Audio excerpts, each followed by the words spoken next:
ہمارے بعض ساتھی جو باہر ملک رہتے ہیں تو باہر ملک رہنے کے چند ضوابط ہیں. کفر کے ملک کی طرف سفر کرنے کا حکم کیا ہے؟ کہ سفر کرنا چاہیے یا نہیں کرنا چاہیے؟ جواب ہے جائز ہے شرطوں کے ساتھ. شرطیں اگر یہ نہیں ہے تو جائز نہیں ہے. نمبر 1 پہلی شرط ایسا علم ہو اس شخص کے پاس جس سے وہ شبہات کا رد کر سکے، غلط فہمیوں کا رد کر سکے. نمبر 2 ایسا ایمان اور دین ہو اس کے دل میں، اس کے اندر، جس سے وہ شہوت کو روک سکے، شہوت سے دور ہو سکے. اس ملک میں یا تو شبہات یا شہوت ہے. بدکارے سے رکنا کیسے رکے گا؟ جب ایمان ہی نہیں، جب دین ہی اتنا پختہ نہیں تو وہ کیسے رکے گا؟ وہ شراب عام ہے، زنا عام ہے، حرام خوری عام ہے. تو اس سے بچنے کے لیے سب سے پہلے اپنے ایمان کی بڑھوتری کرو اور تربیت اپنے آپ کو دو تاکہ آپ کے دل میں اتنا ایمان ہو جس سے آپ اس شہوت سے بچ سکیں. نمبر 3 اس سفر کے لیے محتاج ہو، ضروری ہو، اس کے لیے حاجت ہو اس کو اس سفر کے لیے. یعنی علاج، مریض علاج کے لیے جانا ہے اس نے، یا اس نے علم حاصل کرنے کے لیے جانا ہے، ڈاکٹر ہے، انجینئر، کوئی بھی شعبت، اگرچہ دنیا کا کوئی نہ ہو لیکن اس کو فائدہ ہونا چاہیے. یعنی ایک مسلمان ہے، کوئی ایسا علم جس سے ملک کو فائدہ ہو، جسے امت کو بھی فائدہ ہو، وہ تو ٹھیک ہے. اور یا دعوت کے لیے جا رہا ہو، دین کی دعوت کے لیے، یعنی جانے کی کوئی وجہ، کوئی ضرورت ہو، اس لیے. تو یہ 3 شرطیں ہیں.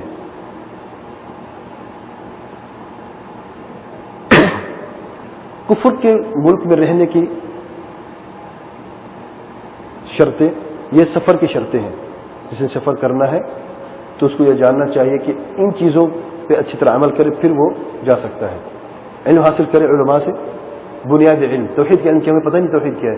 وہاں پر کرسچینٹی جو ہے، مشینری ان کی بہت تیز ہے، کسی کو بھی پاگل بنا سکتے ہیں. اور جتنی اکثر لوگ یہاں سے گئے ہیں اگر وہ کرسچن نہیں ہوئے لیکن اسلام سے بالکل دور ہیں، واپس آتے ہیں، ان کو اپنے ماں باپ کی قدر تو دور کی بات ہے، ان کو اللہ کے گھر کی قدر نہیں ہے، قرآن کی قدر نہیں ہے.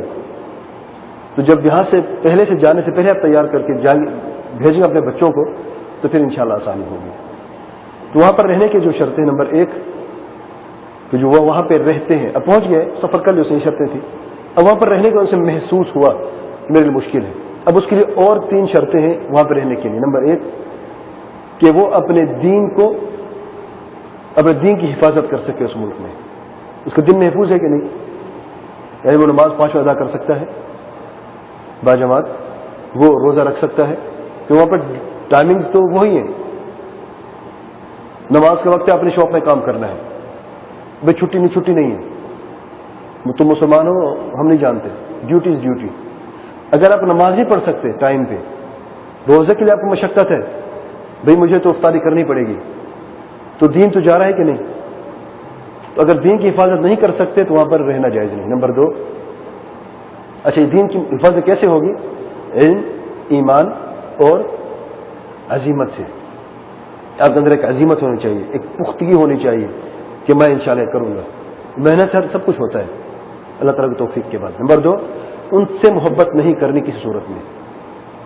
آپ کا باس ہے، آپ کے ساتھ کام کرتا ہے، کولیگ ہے، محبت کافروں سے کسی صورت میں جائز نہیں. حسن اخلاق وہ پیش آتے آپ بھی پیش ہیں، یہ انصاف ہے، لیکن اسے دلی محبت جائز نہیں ہے. دوستی، کولیگ ہے آپ کا، دل سے محبت آپ اسے نہیں کر سکتے. دل سے کافر کے لیے صرف بغض اور کچھ بھی نہیں ہے. اگرچہ ہم ان کے ساتھ مصافحہ بھی کرتے ہیں، بیٹھتے بھی ہیں اور ایک ٹیبل پہ ہم کھاتے بھی ہیں، لیکن دل سے محبت کی بات کیوں کر رہا ہوں میں؟ اگر مسلمان آپ کا بھائی ہے جو آپ کا دوست نہیں وہاں پہ، یہ کافر آپ کا دوست ہے، اس سے جھگڑے کا مسلمان بھائی سے آپ کس کی سائڈ لیں گے؟ اپنے اس کولیگ کی نہیں لیں گے، آپ اپنے مسلمان بھائی کے ساتھ دیں گے. تو یہ دل کی محبت یہاں سے واضح ہوتی ہے. کچھ لوگ کیا کرتے نہیں، کیونکہ ہمارا دوست ہے، بچے سے بھی بڑے ہوتے ہیں، یہ ہمارا کلاس ہو رہے ایسے ایسے بڑے ہوتے ہیں، تو اس کو پتہ نہیں ہوتا کہ میرا دوست کون، دشمن کون ہے میرا. وہ کہتے ہیں یہی میرا دوست ہے، میرا پڑوسی ہے، بس اسی کے لیے سب کچھ ہے. تو دل کی محبت جائز. نمبر 3 اپنے دین کو ظاہر کر سکے، دین کو چھپا کے رہنا جائز نہیں. یعنی ایک شخص ہے، ایک ایسی جگہ پہ رہتا ہے، کافر ملک ہے، وہ مسلمانوں کو جواب نہیں دیتے مثال کے طور پر، تو یہ چھپ کے وہاں پہ جاتا ہے، یا وہ ان کی شرط ہے کہ یہاں پر آپ نماز نہیں پڑھو گے، وہ نماز وقت ہوتا ہے تو اپنے دین کو ظاہر نہیں کر سکتا وہ، یا کچھ ایسی جگہ یا ایسی اسٹیٹ ہے جہاں پر مسلمان کو ذلت کی نظر سے دیکھا جاتا ہے کہ بھئی یہ گئی گزری قوم، یہ کالے ہیں، یہ فلاں ہے، یہ فلاں ہے. تو اس کنڈیشن میں بھی اگر دین کو ظاہر نہ کر سکے آسانی سے تو اس ملک میں نہ رہے. دین کو ظاہر کرنے کا مطلب یہ نہیں کہ آپ روڈ پہ اسپیکر اٹھا کے اذان دیتے رہو، یہ مطلب نہیں ہے میرے بھائیو. دین کے ظاہر کا مطلب یہ ہے کہ جو آپ پر عبادات فرض ہیں آپ ان فرائض کو بہترین طریقے سے ادا کر سکو. وہ جو لوگ وہاں پہ رہتے ہیں وہ جانتے ہیں. میرا خیال ہے مسجد میں اگر آپ جاتے ہیں کوئی آپ کو روکتا ہے، اگر آپ خود کچھ نہیں کرتے، ہاں پچھلے دنوں میں کچھ مسائل ہوئے تھے چند سال پہلے جب بم بلاسٹ ہوئے تھے، خود کچھ حملے ہوئے تھے، تب کوئی تھوڑی سی دقت تھی، پریشانی تھی، لیکن وہ اپنی کرنی تھی. جب ہمارا اپنے ساتھی ایسا کام کرتے ہیں تو پھر ہر مسلمان دہشت گرد نظر آتا ہے. لیکن جب ہم لوگ صحیح طریقے سے وہاں پہ رہتے ہیں تو وہاں پر کسی کو کوئی تکلیف ناجائز نہیں پہنچاتے. ان لوگوں کو دنیا چاہیے، وہ دنیا کے پجاری ہیں، دینار اور درہم کے پجاری ہیں. ان لوگوں کو ہم سے فائدہ ہوتا ہے تو وہ چاہتے ہیں کہ ان کا فائدہ رہے. اس لیے کہ جب ہم ان کے پھر اٹیک کرتے ہیں ان کے ملک میں رہ کہ ہم وہاں پر فساد برپا کرتے ہیں تو پھر اس پر ہم مسلمان بھی راضی نہیں ہیں. کیا ہم راضی ہیں کہ ایک مسلمان آئے یہاں پر کوئی دہشت گردی کرے، یا مسلمان آئے یہاں پر کوئی کلاشنکوف کا فائر کرے؟ ہم راضی ہیں اس پہ؟ تو اس پر مسلمان بھی راضی نہیں ہے. تو یہ 3 شرطیں ہیں، اگر یہ نہ پائی جائے تو کفر کے ملک میں رہنا جائز نہیں. کفر کے ملک میں 6 یا 7 قسم کے لوگ رہتے ہیں. نمبر 1 یعنی کفر کے ملک کی طرف جانے کی وجوہات کیا ہے، کیوں لوگ جاتے ہیں؟ نمبر 1 دعوت کے لیے. نمبر 2 کافروں کے حال دیکھنے کے لیے، تاکہ دیکھیں لوگ کیسے شرک اور کفر میں اور جانور زندگی بسر کرتے ہیں تو ہمارا ایمان اور مضبوط ہوتا ہے. وہ بضدها تتبین الاشیاء، یعنی اگر شرک نہ ہوتا تو ہمیں توحید کا علم نہ ہوتا، کفر ہوتا تو ایمان کا پتہ نہ ہوتا. تو اپنے ایمان کو مضبوط کرنے کے حالات دیکھتے بھی کتنا دنیا ان کے پاس ہے، خوبصورتی ہے، ظاہر سب کچھ ہے، لیکن لوگ رہتے کیسے ہیں؟ جانوروں کی طرح رہتے ہیں، کسی کی تمیز نہیں ہے. تو مومن کا ایمان اور تازہ ہوتا ہے اور مضبوطی ہوتی ہے ایمان میں کہ اللہ تعالیٰ نے ہمیں کتنی عزت دی ہے اس ایمان سے. توحید کی کتنی عزت ہے اور شرک کی کتنی ذلت ہے اور کفر کی کتنی ذلت ہے. تو یہ بھی ایک طریقہ ہے وہاں پہ جانے کا. نمبر 3 سفارت خانے، جو سفیر ہیں وہاں پہ رہتے ہیں، ایک مسلمان ملک ہے ایک کافر ملک ہے، ان کا اپنا معاہدہ ہوتا ہے. تو جو سفیر ہے جو اس کی جو بھی عملہ وہاں پہ کام کرتا ہے وہ رہ سکتے ہیں وہاں پہ. شرطیں وہی ہیں جو میں نے پہلے بیان کی ہیں. اگر وہ شرط نہیں تو رہنا جائز نہیں شرعاً. یعنی 3 وہ اور 3 باقی 6 شرطیں جو ہیں یہ ان سب کے لیے ہیں. اگر آپ داعیہ ہیں آخر بھی یہی شرطیں ہیں، یاد رکھیں گے. نمبر 4 تجارت کے لیے. نمبر 5 علاج کے لیے. نمبر 6 دنیاوی علم حاصل کرنے کے لیے. نمبر 7 یہ سب سے مشکل ہے وہاں پر رہنے کے لیے. لوگ جاتے رہنے کے لیے، جیسے ہم یہاں پہ آئے ہوئے ہیں، یہاں پہ رہ رہے ہیں سعودی عرب میں، جاب کر رہے ہیں، رزق کمانے کے لیے یہاں پہ رہتے ہیں، یا کسی کو کچھ اور مقاصد ہیں. تو کافر ملک میں اقامت اور سکونت کے لیے رہنا جائز نہیں. رہنے کے لیے وہاں پر اقامت اور اپنے گھر وہاں پہ لینا، وہاں پہ رہنا کافر ملک میں یہ جائز نہیں ہے. جیسے ہم یہاں پہ رہتے ہیں، اقامہ ہے کہ نہیں آپ کا؟ اقامت ہے آپ کے یہاں پہ، آپ تعلیم حاصل کرنے آئے ہیں، دعوت کے لیے آئے ہیں، کسی اور بیمار علاج کے لیے آئے ہیں. مقصد کیا ہے؟ رہنا ہے.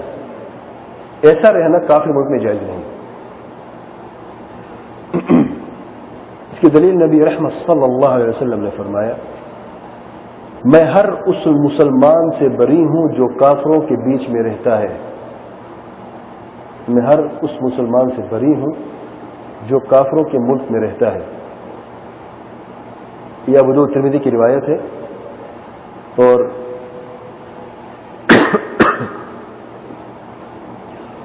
اس کی سارے طرق ملا کے یہ صحیح روایت ہے. اور ویسے بھی یہ مسلمان یعنی اس مسلمان کا دل کیسے مطمئن ہو سکتا ہے کہ وہ کفر کی بلندی دیکھے اور اسلام کی جو شرائع ہیں، جو اسلام کی بنیادیں ہیں، وہ اسے نظر نہ آئے. اگر کوئی اسلام کو ظاہر بھی کرنا چاہے اس کے لیے مشکل ہے.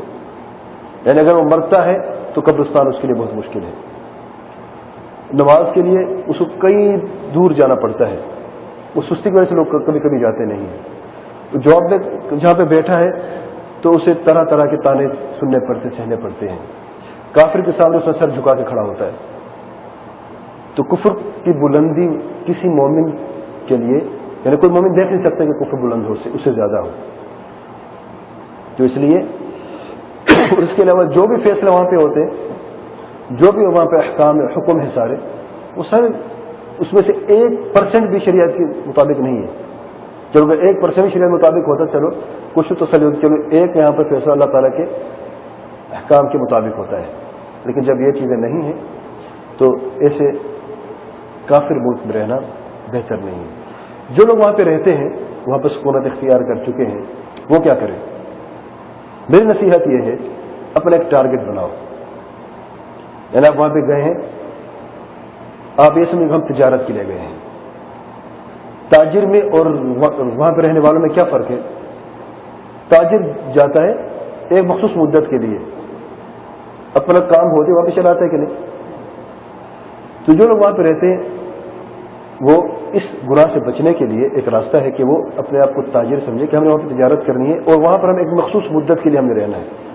یہ ٹارگٹ ہمارا اچیو ہو جائے ہم اس ملک کو چھوڑ دیں گے. اب اگر اس نیت میں موت بھی آ جائے تو کوئی حرج نہیں ہے، لیکن وہ ٹارگٹ وہ ایک خاص مدت متعین کرنی ضروری ہے. ورنہ اگر کوئی ایسا شخص کو موت آ جاتی ہے وہاں پہ اسی طریقے سے، اسی ذریعے سے جسے وہاں پہ سکونت اختیار کی ہوئی ہے، تو یہ حدیث کی وعید بہت سخت ہے کہ نبی صلی اللہ علیہ وسلم بری ہیں ان سے.